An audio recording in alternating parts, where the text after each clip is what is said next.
The Big Snow.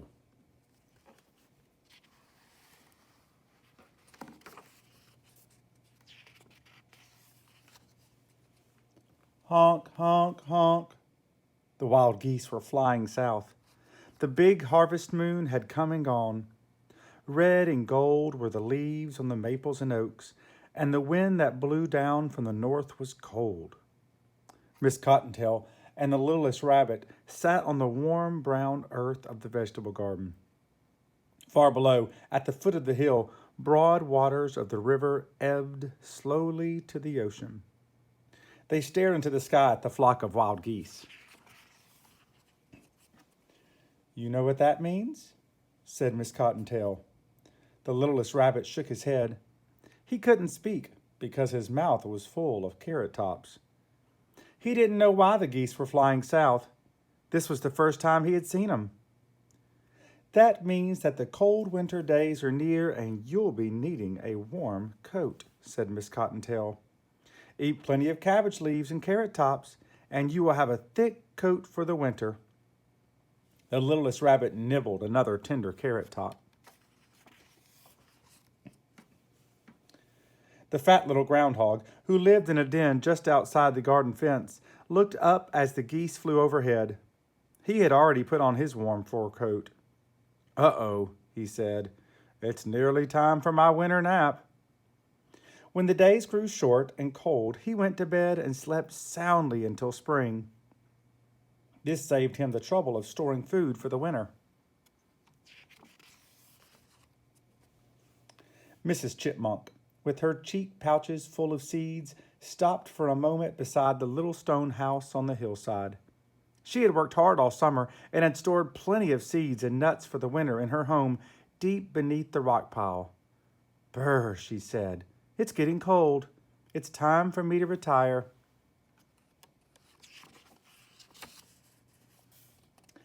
A blue jay perched on the topmost bough of the sycamore, looked at the geese flying in the sky high above the river. "Well, well, it's later than I thought."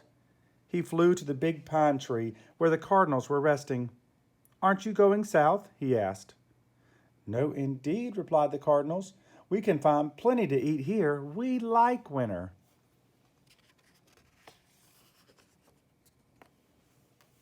Song sparrows chirped happily on the hillside. They paid no attention to the geese in the sky, for they did not mind the cold weather. They knew that the meadow grasses were heavy with seed, and so were the birches and ash trees. A bluebird sat on the roof of his house built of cedar. He looked at a fat robin on the lawn below. "It's high time to go south," he called. "Not for me," said the robin. He tugged and pulled a fine fat worm out of the ground. "I'm staying here this winter."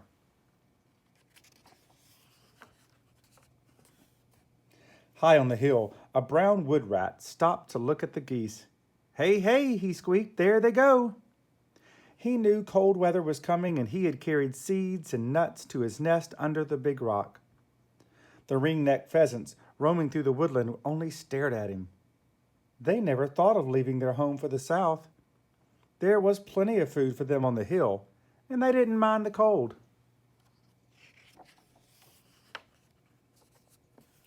"Caw, caw, caw," croaked 3 black crows in the cornfield as the geese flew by.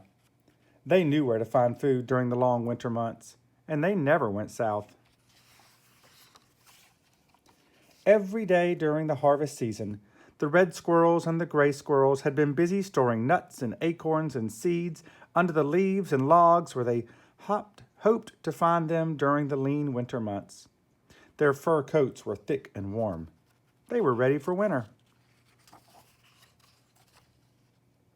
The pretty white-footed mouse flicked his long tail as he looked at the geese flying high in the sky. He knew that winter was coming, but he had worked hard and had a good supply of seeds stored away in his underground nest. He wouldn't be hungry in the months to come. The short-tailed meadow mouse didn't bother to look at the geese. Winter held no terrors for him.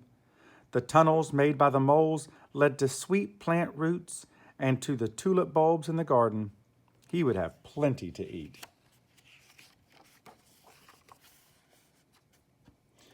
Shy white-tailed deer browsed in the woods that covered the ridge at the top of the hill. Their coats were already thick and warm. Some of the deer saw the flying geese, but they never thought of leaving their woodland home where there was food for all, growing so plentifully. And there were hill dwellers who came out to hunt for food at night. The skunk family who lived under the woodpile didn't care which way the geese were flying. They were happy and content on the hillside. There was plenty of food to be found if only followed one's nose. And they could sleep through the coldest winter months in their bed of leaves and soft grasses. The raccoons followed their path through the woods. They too knew that winter was coming. When the deep snow covered the land, they would climb into their soft bed in the hollow trunk of the old willow to sleep until the cold days passed. The days grew shorter and shorter. Then the first snow blew down from the north. When the round winter moon bathed the hillside in silvery light, the mice and the rabbits came out to dance and frolic. The skunks, the raccoons, and the deer left well-marked trails in the early winter snow. Then, the night after Christmas, there was a rainbow around the moon. The wise owls knew what that meant. A rainbow around the moon meant much more snow. Much more. Whoo! The sad trilling call of the screech owl was heard up and down and across the hillside. The owls were right. Soft gray clouds quickly filled the sky and blotted out the moon. A beautiful snowflake fell through the air. Then 2 flakes floated softly to earth, followed by 3, then 4. The snowflakes fell faster and faster and faster. Millions of snowflakes fell from the sky. It snowed all night that night and all the next day. Thick snow covered the branches of all the trees. A blanket of snow covered the meadows, the hills, the valleys. The snow was heavy on the roofs of the houses and barns. The snow stopped falling on the evening of the second day. Once again, the big silvery moon rose high in the sky. The owls winged noiselessly from the sycamore to the pine woods. Nothing else stirred in the silent, snow-covered land. Then the skunk family dug their way up from their den buried so deep under the snow. They sniffed and sniffed, but all their sharp noses smelled was snow, so they crawled back to sleep again in their soft den. The raccoons scraped the snow away from their entrance to their home in the willow. They stared in wonder at the snow. Then they hurried back to sleep until spring in their soft, warm bed. At dawn, the jays shook their feathers and left the shelter of the big spruce. The sparrows, the chickadees, and cardinals, and a lonely robin scrambled out from their shelters and flew from tree to tree, trying to find a place to perch on the heavy, snow-laden branches.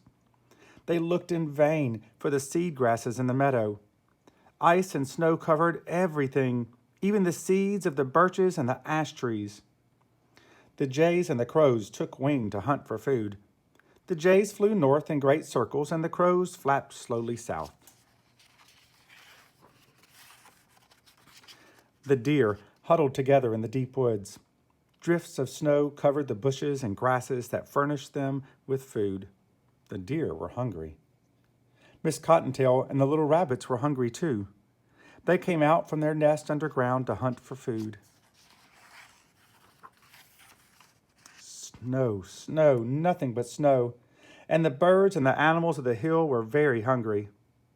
Then the sun rose above the hills, clear and bright.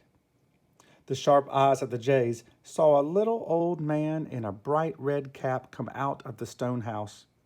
He slowly shoveled a path through the deep snow. He was followed by a little old woman dressed all in green. She scattered seeds and nuts and breadcrumbs to right and to left. The cry of the blue jays echoed over the hillside. "Food, food, food," they cried again and again. All the birds on the hill heard the happy call. "Call, call, call, croaked the crows when they saw the little old woman put pans of food back of the house, and the little old man drag hay from the shed and scatter corn on the snow. Food, food, food, they called, and their cries were heard by the deer in the woodland away at the top of the hill. The squirrels heard them too, and raced through the treetops. The snow had covered their hidden stores of nuts and acorns, and they were hungry. The skunk family and the raccoons, deep in their long winter sleep, did not hear the crow's call. In her warm burrow under the rock pile, the chipmunk opened a sleepy eye. She ate a few peanuts. Then she closed her eyes again to dream of the spring days to come. All the other animals hurried as fast as they could through the snow to the little stone house. The cardinals, the sparrows, the chickadees, and the lonely robin flew to the banquet, chirping and singing. The hungry pheasants in the woods heard the glad tidings and joined the happy throng.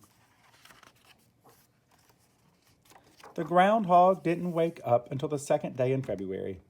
He pushed up through the snow and looked about. The sun was shining brightly, and there on the snow, the groundhog saw his shadow. "Uh-oh, I know what that means," he said. "There'll be 6 more weeks of winter." And he hurried back to his den to sleep until spring. The groundhog was right. It was a long, cold winter for the birds and animals on the hill. But the little old man and the little old woman put out food for them until the warm spring came. And that was the end of the big snow.